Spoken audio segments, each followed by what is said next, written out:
Hello everybody, welcome to One Family. We're glad that you're joining us today. My name is Stephen. And I'm Sandra. And we got a great topic for you today. What are we talking about today? Today we're talking about how to launch your own orphan care or foster care ministry in your church. So, somebody has a passion for foster care, adoption, passion for kids, and they want to start a foster care ministry in their church. So we're going to give them the steps to do that, right? Yep.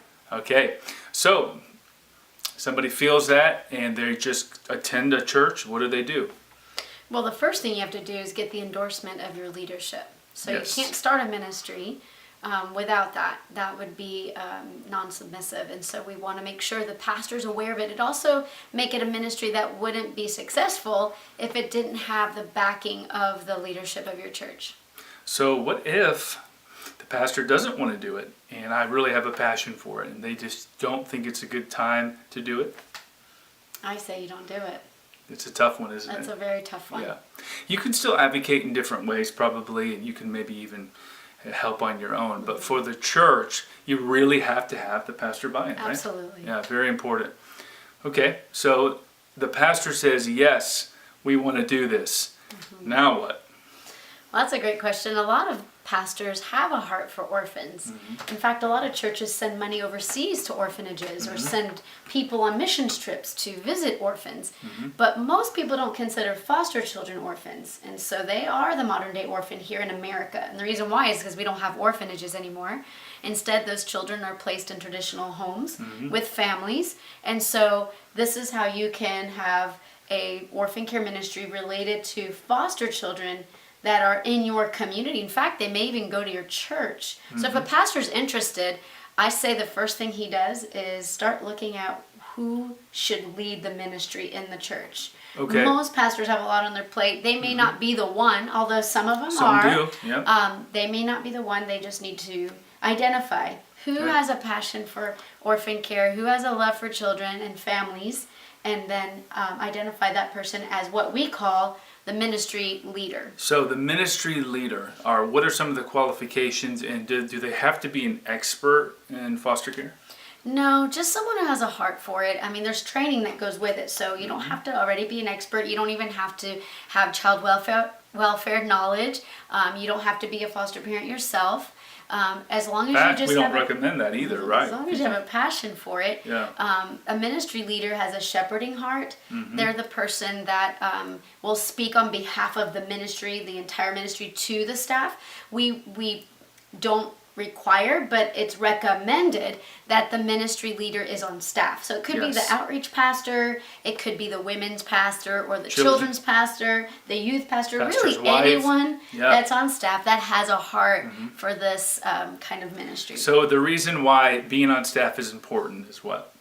Well, you want this ministry to be upfront. And you want it to have the recognition that it needs. You want there to be discussion at the staff meetings. And typically staff meetings only include people who are on staff. In some churches, it's only the pastoral staff.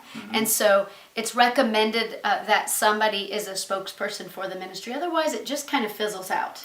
Yeah, in a lot of churches, especially big churches, they have calendars, they've got purchase orders, they've got kind of a process and a structure to how everything works. And so the ministry leader, if they're on staff, they're part of the inner working of the church, and they can make stuff happen and get things done and keep it before the pastor and the leadership, right? That's right. You definitely want to make sure that this is a ministry, just like any ministry in your church, that is always brought before the people. Yeah. People need to know that this is something that your church has a heart for, that that DNA is in there, that heart for children and families, and seeing the abused and neglected children healed and restored and brought into family. Okay, so the pastor says, yes, we need to do it because the Bible is clear. James 1:27 says to care for orphans and widows. The modern day orphan is the child in foster care. So we got the pastor's buy-in. Now we have a ministry leader, and then now who do we need? The next person or position is the family advocate. And the family advocate is a real connecting person. They're a networker. They also have a really good listening ear, but they also know how to navigate conversations with foster families, so and or adoptive families. So this family advocate is the person who identifies who in the church is already fostering and adopting, and makes contact with those people, whether it's through email or a letter or a visit or a phone call, and finds out what that family needs. Yeah, that's right. And the advocate actually will connect with the family when they get a placement, when they get a child or a sibling group, come over fairly soon after that and set up a Family plan. a monthly family plan for the things that that family needs. And the reason that it's so important that the church understands that you're wrapping around these families is because you're supporting them so they can do their job better and longer. Explain that really quick of what support does for a family. Absolutely. So there's recruitment, which is adding families to the foster care pool per se of families. So we always need recruitment. Yeah. Recruitment's always going to be an issue. We always need families in every community, in every city, in every state in the country. There is a shortage of foster families. But then what do you do to retain those families? And that's the retention issue, and that's what we're focusing on in this video today. Do a lot of them burn out? Absolutely. There's the one and done syndrome, they call it, where a family will do it for one placement. And after that placement is either reunified with family or maybe adopted out, that family is done. They were not expecting maybe the wild ride that they were on, and they're done. And so many that do go through that whole process of home study and fingerprints and background checks and even going through the class, that's 30 hours in Florida, they are done. And sometimes they're done for good, and sometimes they're done for a very long time until they can get their bearings straight again. So retention is a big issue. We have a retention issue that keeps families constantly changing, and so the turnover rate is so high, and it's not good for the kids, it's not good for the community, it's not good for the agencies that are licensing them, because all that money that they're using to train and recruit is just lost every time they lose. So every time they're gaining people at the front end, they're losing people at the back end. And we heard in our area that they had done double the amount of trainings in 1 year, and after 1 year of doubling the trainings, they were down 4 families. So they were losing them faster than they were gaining them. So this is why the church is important, is for support. And so the ministry leader, the family advocate is so important. But then, now who are we going to talk about? Now we want to talk about the volunteers. And that's another set of training. And the volunteers, man, that could be the rest of the church. So you have one ministry leader, maybe 2 or 3 advocates, depending on how many families you're ministering to at a time.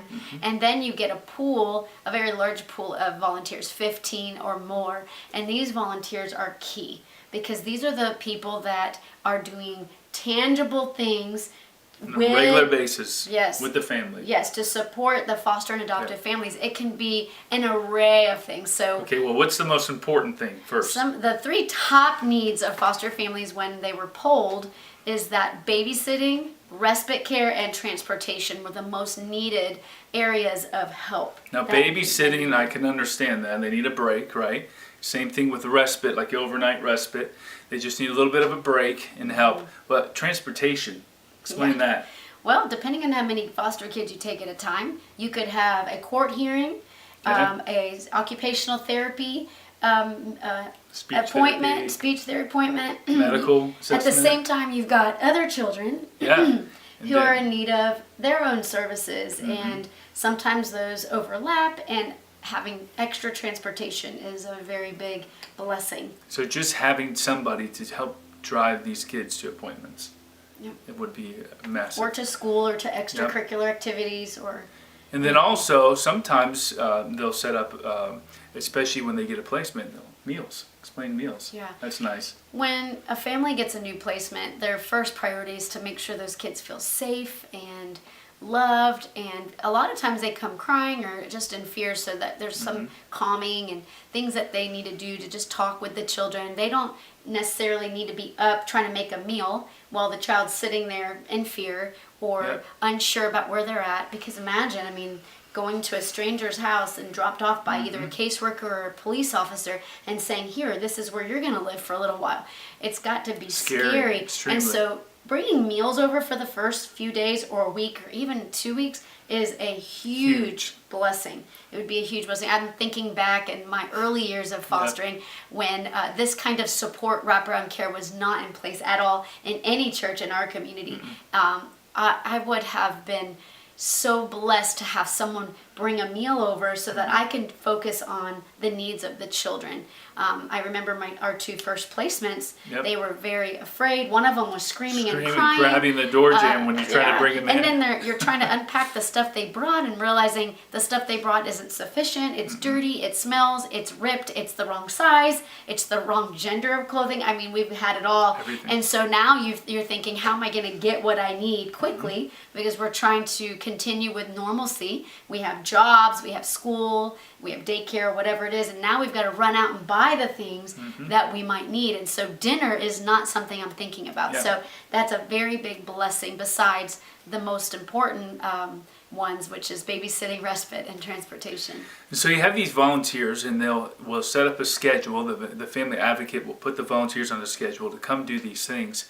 But I want you to talk real quick about everybody in the church that maybe they're not fostering, maybe they're not part of the core volunteers, but they can do something. So when an advocate is talking to a family and finds a need, how can they network and connect the resources of the church to maybe somebody who isn't actively involved in the foster care ministry but is willing to help with their particular area of expertise? Absolutely. I mean, we've seen it over and over again. And with social media and with texting and emails, I mean, we have so many avenues to communicate things that are in need, that families need. And so depending on the size of the church or what the church has access to in regards to technology, some churches are still doing bulletins, which is great. So in the bulletin, they can say, hey, family A needs a set of bunk beds. They just took in children. And people in the church want to give. They want to provide. They want to be a part of something like this. Who doesn't want to help orphans? I've never met anyone that said, oh, I don't like orphans. I don't really want to deal with them. Most people, especially people of God, have a heart to help orphans. And so when you reframe the foster care system as modern day orphans, it really makes it something people understand and they want to be a part of it. So besides using a bulletin to let people know what the needs are, people use platforms such as social media, where you can use email, texting, let your friends and family know what the needs are. Okay, so let's do a quick rapid fire example of how people can help. I'm going to throw one out. We've had some ladies that are hairdressers that would come over and cut our kids' hair for free or for something very little and serve in that way. What's another one? We've had a woman cook for our family for 3 years. She would make food in the beginning of the week and we would freeze it and it would last for the whole week. We've had people mow our yard for a long time. You know, anything that you do well, artists, musicians, you teach piano, you can help this foster family. So if a church wants to do this and start moving forward, maybe explain what we do and how they could connect with us in order to get the training. So we have resources that are called CompaCare, and these resources are used in order to train churches how to launch their own foster care adoption ministry. We would love to catch up with you on those questions you might have or lead you to a representative maybe that's closer to you. And so you can look down below and click on that link and we will direct you to a CompaCare rep in your area. You can also find us on social media and keep looking out for more videos because we're going to be cranking them out. All right. God bless.